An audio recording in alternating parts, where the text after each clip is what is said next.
last 4 years, I've made over $150 million in revenue for my clients using e-commerce email marketing. In many cases, we've made our clients upwards of $1 million per month consistently from email marketing. We've made some of our clients $500K in a month, $1 million in a month, $2 million in a month from email marketing, and sometimes even more than $3 million in just a single month from e-commerce email marketing. Now, in that time, we have trialed and tested everything under the sun, and we've come up with a bulletproof framework to know exactly what works regardless of the state of your e-commerce brand right now. If you're a brand looking to scale to the multiple 7 or 8 figure range, but you're experiencing increasing CPMs, falling conversion rates on your website, and you need a cheaper form of marketing to remarket to people and drive more revenue for your brand, then this video is right for you. So as we said, we've made over $150 million with email marketing. Now let's get into what actually works. So the framework that we're going to run through today is what we call acquisition, conversion, and retention. This essentially means growing your list as quickly as you possibly can and putting a ton of focus on there, testing that all the time to make sure it's growing as quick as possible, converting those people for the first time. So bringing them from 0 to 1. How do we do that? What are we going to do with our pre-purchase flows? How are we going to set them up? What's going to be the content? What are going to be the time delays? How do we want people to experience onboarding onto our list? Finally, retention. Once people buy, how are we going to get them to come back? What's the strategy here to get people to come back quickly, get a high percentage of them to come back? And then also on the longer tail, how do we get them to stay engaged and hopefully come back and keep buying and keep buying and keep buying? Essentially, every tactic that you see within e-commerce email marketing, whether it's a certain pop-up strategy, whether it's a certain pre-purchase flow, or whether it is a certain campaign that you're sending, a certain segment you want to send to, any strategy, it will fall into one of these 3 principles. You are either growing your list, you're getting people to buy for the first time, or you're getting people to come back again. So here's how it's done. When we say acquisition, we really mean getting email list subscribers. So the reason this is important is that it's the fuel for your all-important pre-purchase automations, right? You can have the best pre-purchase automations in the world, but if no one's getting them, it doesn't exactly matter, right? We need a ton of people coming through these to make the best use of them. And also in your campaign section, you will actually see diminishing returns to mailing the same people over and over again. So we want to make sure that our list is nice and fresh, that we're getting fresh people into it all the time who are really engaged with the brand. And from there, we can just see if our campaigns are based on a revenue per recipient. If we're getting, let's say on average 10 cents per recipient from each campaign send, well, if we can have more recipients, we're obviously going to make a ton more money. It is simple mathematics at that point. So how do we create a high converting pop-up? Now, I will say there are certain times that you see on someone's website that their pop-up is pretty basic looking and will convert really, really well. And there are also times when a pop-up looks amazing and then doesn't really convert and you're left scratching your head. So I will say outside of this, there are 4 factors which you can really affect, right? Like there are 4 factors that are completely within your locus of control, which are the offer, the timing, the design, and the sequence, right? So here, what you'll notice about all of these is that based on the brand's AOV and based on their product margins, we make sure that this offer really strikes the balance between profitability and conversion. So here we want to make sure that, 10%, really not much to assist acquiring new customers. It's really not the biggest deal in the world for a brand whose AOV might be at, $100 or something like that. In this case, with the brand whose AOV could be a lot higher, around like kind of $700, we don't exactly want to give everyone 10% off, especially if they go and spend $1,000. Our product margins could be very big in terms of the dollar amount of profit that we're making, but the percentage could actually be lower. So depending on this, if you have very, very high product margins as a percentage, a 10% off is super easy for people to understand. Pretty good offer, generally speaking, that is going to be really profitable for you, but can also convert. We don't really want to go up higher than 20%. 20% is a hell of a lot. 15 here is even quite a bit, but if you have very good product margins, like I said, you can get away with that if you just really want to push to get new customers and that on the back end that you generally tend to upsell people really well, right? In that case, if you're a consumable brand that has really good product margins, let's say, landed to the customer, your 80% gross margin, including, just whole cost of delivery, including the product cost is 20% or less. That is stellar. In your case, maybe doing a 20% offer if that people tend to come back, that can absolutely work. You have the margin there, that people tend to come back. You can do that. Now, I will say, don't just have a kind of washy idea of this. Make sure that the data actually tell you that. The timing, want to make sure that this doesn't come up right away on the site. We want to make sure we delay it slightly so that people don't come on, get a kind of jarring pop-up experience and then bounce from the website. We need to really, really avoid that happening. The design, we just want to make sure that this offer is super, super prominent on the page. Look at all of these pop-ups. The second you look at the pop-up, you see the offer right away. You want the visual hierarchy on this pop-up to make sure that people just zone in right on the offer and they're not looking at anything else, right? We want them to know exactly what's in it for them the second that they come onto this. Sequence, generally speaking, we have seen cases where this isn't the case, but generally speaking, this yes/no question before will vastly outperform just having an email form there. It's kind of a commitment and consistency bias. You say, do you want 10% off? Someone clicks yes, the email form comes up and they're like, I did say I wanted this, so let me put in my email. Whereas, sometimes we see, an email form right away, it actually tends to have lower conversion rates, right? So that is with our pop-up. Now, there's some other list growth strategies we do want to talk about, which which is pushing email traffic to your SMS list. Any way that you can drive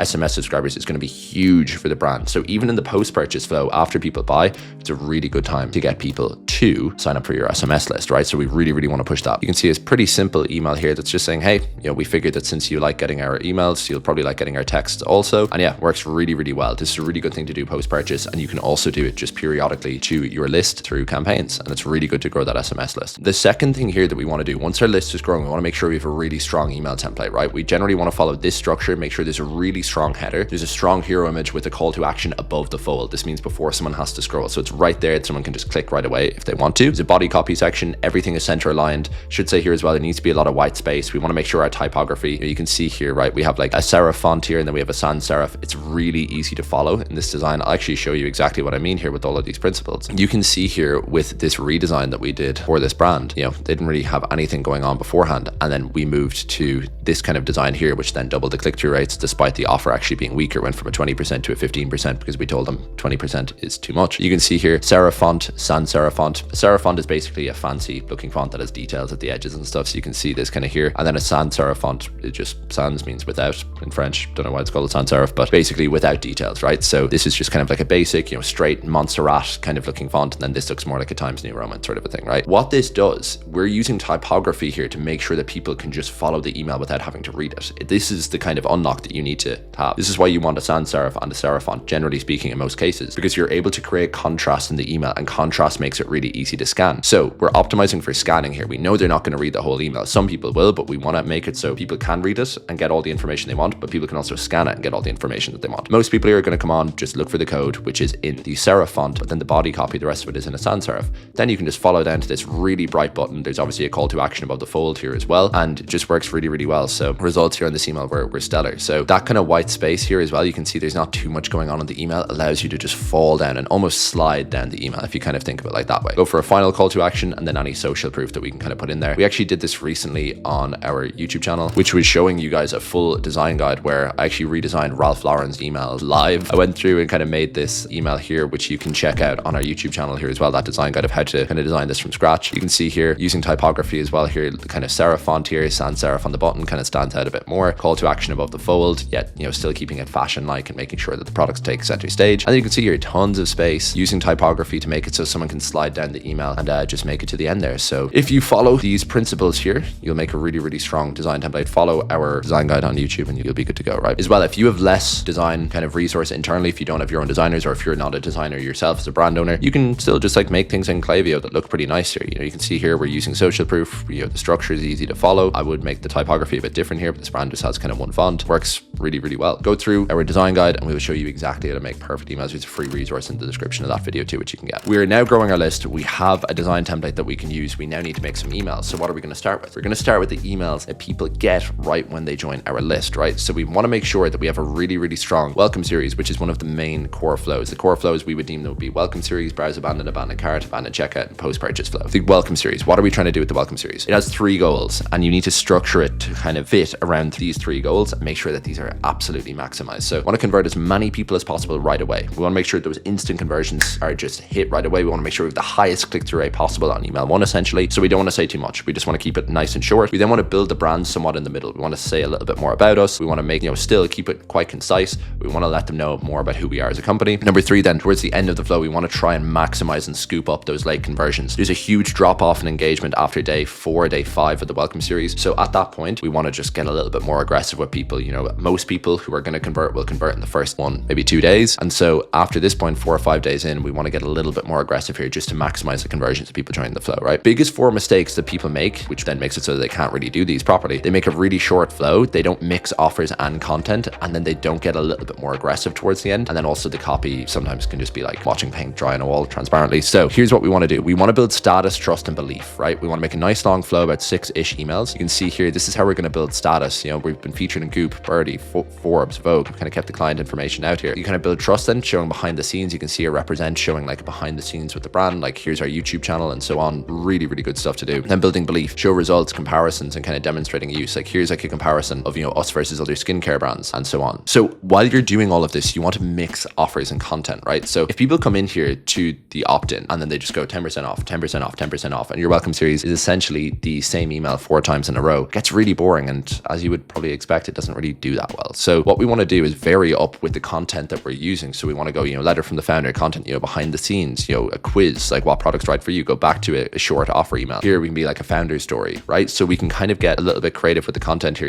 Here as well, we could even like show a warehouse tour or something like that. Like that builds status, trust, and belief by showing that we're a really reputable brand. Here's our warehouse, here are our people. Anything that builds status, trust, and belief genuinely can go in a welcome series, and you'd be really, really surprised at what you can put in a welcome series. Just because other people put in pretty basic content doesn't mean that you can't go and get creative with it and put in, things that, you don't see other people doing. That's what you're going to do with the welcome series. Make sure this is around like 6 emails or so. Make sure you have a really short banger kind of welcome email for email 1, build brand in the middle with kind of the content, and then at the end maybe slightly increase the incentive for 48 hours only, and you'll have a really, really strong welcome series. That's just for non-buyers, of course. Browse abandoned, I'll try and run through these flows here. We're going to talk about USPs constantly. You really need to hammer your USPs in browse abandoned because people aren't like fully sold yet. They're not at like abandoned checkout where there's like a tiny thing stopping them. They're kind of considering it, right? Here we call these Trojan horse emails as well, which is basically coming in and indirectly selling. So like 3 emails or 3 reasons to buy from brand X. We're the customer demographic, like we made these for ourselves. So you can trust us. We have over X amount of 5-star reviews, and also your 10% is expiring. So we kind of sell a little bit indirectly, right? These do really, really well. Abandoned checkout, we'll move to this flow. This flow is super, super important also. 3 things we want to do here. We want to handle objections. So call out all of the reasons why someone may not have bought from you. Just address all of them. So shipping shouldn't be an issue. Doesn't fit, shouldn't be an issue. Quality shouldn't be an issue. Show a ton of social proof, and then make sure that you split up this flow based on a certain cart value. If you have a free shipping above $75, for example, split up the flow based on that and let people who have that know that they will get free shipping. This will at least double your conversion rate on those people, I promise you, if not triple. So definitely do that. And then kind of you want to split up the flow based on number of purchases. You don't actually want to give people who have bought before as many, as strong of a discount as you want to give people who haven't ever bought. We want to be using these flows to aid new customer acquisition more than anything. And here, so maybe for, like the welcome series, if you're doing a 10%, maybe an abandoned checkout, you can go no discount for email 1, then you can go to a 10%, and then towards, email 5, 6 of the flow, you can go to 15%. But for people who've bought before, just keep it at 10% and they will still convert at a higher rate than people who have never bought from you before. So be using these flows to aid new customer acquisition, because that's ultimately the lifeblood of your business. What we'll do in the post-purchase side of things and what I'm going to show you in the campaigns will help us kind of nurture people who are, existing purchasers who don't really need as much to come back. Post-purchase flow, same thing again. We're going to split it by the number of purchases someone has made. We want to tailor the language here. Someone who's just bought from us is not the same as someone who's bought 4 times. Someone's bought 4 times. Want to make sure we thank them very genuinely. We don't really want to get, aggressive with upsells or anything like that. We just want to be, thank you so much. You're one of our most valued customers and that kind of a thing. We want to push people to the SMS list here as much as possible. We want to educate them as well. We want to give them good content. We want to then, in our campaigns, we'll keep a nice high sending cadence. It's in that first 90 days after they buy, we'll generally see most lifetime value out of the customer come. But, here we don't really want to go super, super aggressive just yet. We'll do that more so with another kind of upsell flow. So those are the core flows that you're going to need to have, right? We have gone through getting people to join your list. We've gone through making a really nice email design template. Now we're going to go through campaigns and how you can manage all of that. So what we need to be doing with our campaign cadence is we want to be doing 1 evergreen campaign per week. What is an evergreen campaign? I talk about this a lot on the channel here. An evergreen campaign is a campaign that can sell. So it can sell, it can drive revenue. It doesn't use discounts, and it can be good for any time of the year, right? So basically a gift guide would be an example like this. So let's say, we are currently in the middle of January, but, coming up for Valentine's Day, like a gift guide comes up there. You could have a spring gift guide, summer, you can have things for like public holidays, like a gift guide for that. Obviously we're just after Christmas and things like that. So gift guides can come up many, many times in the year. Really good campaign to do. So the myth, what is the myth? The myth is like a myth buster campaign. Here's some myths about your industry. So let's say you are a skincare brand and other skincare brands put really harmful ingredients into their products, but you don't do that. Yours are really natural. You're able to create this kind of us versus them, where these brands tell you that they put really clean ingredients and they're clean tested and all of this, but they're actually not. Here are the myths that have kind of sprung up from these brands essentially not being fully truthful with you. We're fully truthful with you. Buy from us kind of a thing. Product highlights, same thing. Seasonal style, same thing. What you want to do after this point is you want to up this to 2 per week over time, provided you have 40% open rates on average, mailing more than half your list. So if you have a 180-day engaged segment here, you're getting above 40% open rates on average. You have above a 0.5% click-through rate on average and below a 0.2% unsubscribe rate. Up the volume. Then you'll kind of hit a ceiling here where potentially these metrics actually hold. Maybe this is 3 per week, maybe it's 4, maybe it's 2 per week, but revenue could actually stay really stagnant or go down from the campaigns. That's a sign to you that you need to lower the volume a little bit, right? But volume for everyone's different. We have some brands that, not to the same segment, we split up into different segments, but we have some brands where we send more than 30 campaigns per month. We have some clients where we send 8 campaigns per month. It really, really varies depending on how big their list is, the kind of products that they sell and so on. But yeah, there's a huge variance here. So it's tough to tell you, hey, start here or, definitely do this amount of volume. Maybe start at 2 per week. That's probably a good place to start. I think most brands can generally always do that.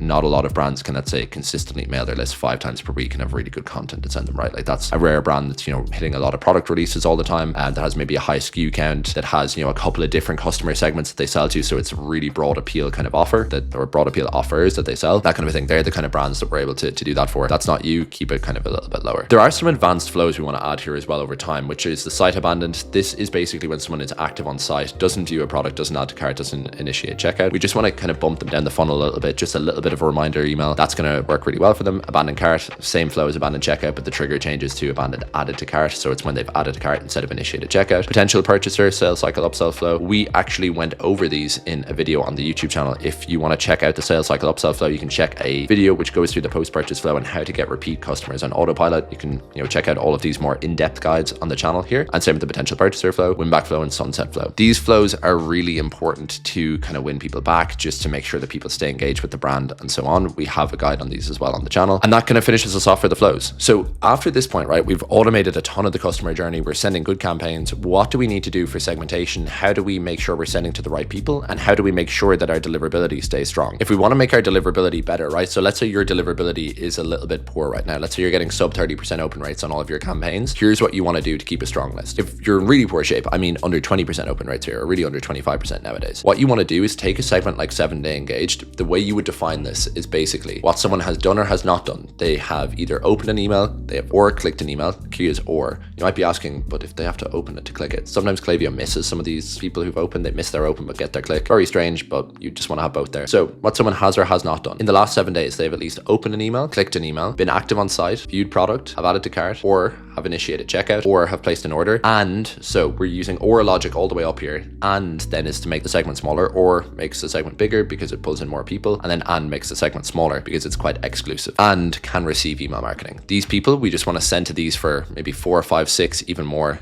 sends in short succession. What that's going to do is that's going to signal to inbox providers like Gmail, Apple Mail, I suppose iCloud and Hotmail and these sorts of providers, basically saying, okay, we know this sender, which is your brand, and our recipient, who is their customer, essentially. We know that when this brand sends to our customers who use our platform, they tend to open them, tend to click them, tend to engage. Okay, send them to the inbox then, because clearly it's good communication. It's clearly something our customer enjoys receiving, and they're essentially all about the customer experience on these platforms. Now, if you were sending to your entire list and they see on average 10% of their users are opening your emails, they think, okay, well, obviously this is spam. So it kind of, you can either have a virtuous cycle or a vicious cycle when it comes to your deliverability. But by doing this with the 7-day engage segment, you can start off a virtuous cycle. And that's essentially what you're trying to do, is turn the tide and turn on that virtuous cycle. And then you'll kind of expand over time and start to go out to colder and colder audiences on your list. And you'll start to hit up more people. You also do want to kind of maybe send some plain text emails in this time. That's best for deliverability. Maybe rework your email templates, have a bit more live text, or just kind of smaller image files and kind of not, big long images, split it up into a couple of different images. So basically, yeah, we just want to make sure that we look like we're not sending promotions, essentially. Now, if you did want to kind of go for the long-term plays, this is like the short-term, let's fix this ASAP. This is what you need to do today if your deliverability is poor. The long-term plays, make these segments, look at these definitions and build these out, suppress them and make sure that they never get emails ever again, because these are people who are never coming back, right? So we want to suppress these people, redesign the email templates, just make sure we have more live text in them, like try and get replies to your emails. I kind of put this in a case study. There's a case study video on our channel of how we made one of our clients $654,000 in just 30 days. And we really solicited replies with their campaigns, right? And the reason for that was really good for their deliverability. It helped them because they're a higher ticket brand. It helped them sell more, but it's so good for your deliverability to be getting responses from your customers. Really, really prioritize this if your deliverability is poor. And something that's kind of funny then, and kind of sounds counterintuitive, is that start to send a little bit more once your list is revived, right? Essentially make really good emails, but then, try to kind of get to a point where multiple times a week you're hitting your 180-day engaged segment with 40% plus open rates. We have a segmentation guide on the channel as well, which you can check out too, which is nice and long. They're free, guides in the description of all of these, so you can grab those too. And what you want to do then is hit the entire list at least once per month to try and pull people back into the engaged segments. So basically, like, hit your whole list once a month. If that open rate is really poor, maybe hit a 7-day engaged send the next day. So you're kind of like offsetting that in terms of your overall reputation. But still, so many people who haven't heard from you, like thousands of people could have opened that email. They're now in your 180-day engaged segment because they've opened an email. So this is how we can start to expand the size of that segment over time. Then kind of, if the open rates dip, just go back to the beginning of this section and start the process over and over again. Super simple. Also in that segmentation guide, I have an example of how we did this for a multi 8-figure client just in time for Black Friday and kind of pulled their list back from years of kind of subpar deliverability. And then they had their biggest biggest Black Friday ever. They actually did £3 million more in that month from email marketing alone. So definitely worked. And you can see that case study in there of how they did that. So that is essentially the video. We've made over $150 million for clients with email marketing. That is basically the whole kind of framework of thinking about an account as to how we do that. And yeah, hope you enjoyed the video. You can connect with us here. This doc is in the description as well of the video. You can sign up for our newsletter using that link. If you're a brand doing at least 100K a month and need more help, you can book a call as well using the link here. Just go to our website. All these links are in the description. Finally, if this video whet your appetite a little bit and you want to learn more about e-commerce email marketing on the whole and get more context around all of these specifics that we went into today, we have a full course video on our channel, which you can find right here. I'll see you in the next video.